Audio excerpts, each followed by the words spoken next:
ഈ പറഞ്ഞ lead actor ആവുക, ബാങ്കബിൾ ആവുക എന്നുള്ളൊരു മിഷൻ ഇനീഷ്യലി ഉണ്ടായിരുന്നില്ലേ ഇപ്പം? അല്ല, ഞാൻ സിനിമയുടെ പാഷൻ പിന്നെ ഫോളോ ചെയ്യാന്നുള്ളതിനപ്പുറത്ത് ഈ പ്ലാൻ അതിനൊപ്പം വെച്ചിരുന്നോ? സിനിമ പോലും എൻ്റെ ഒരു അൾട്ടിമേറ്റ് പാഷൻ ആയിരുന്നില്ല.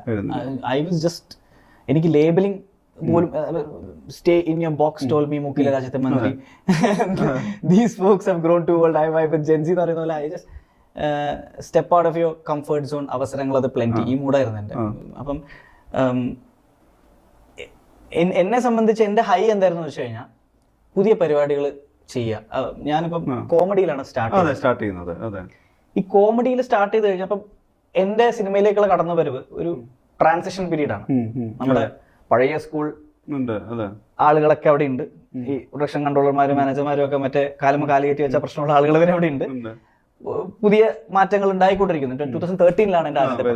അപ്പൊ ഒരു 15-16 കൂടെയാണ് ഈ ഭയങ്കരമായ എവിടെയും ചേഞ്ചുകൾ 18-ഒക്കെയാണ് തലമുറ മാറ്റം എന്നൊക്കെ പറയുന്നത് വന്നു തുടങ്ങുന്നത്. അതെ. അപ്പൊ അന്ന് എന്നെ സംബന്ധിച്ച് ഒരു ചുവട് വെക്കുക എന്നുള്ളായിരുന്നു.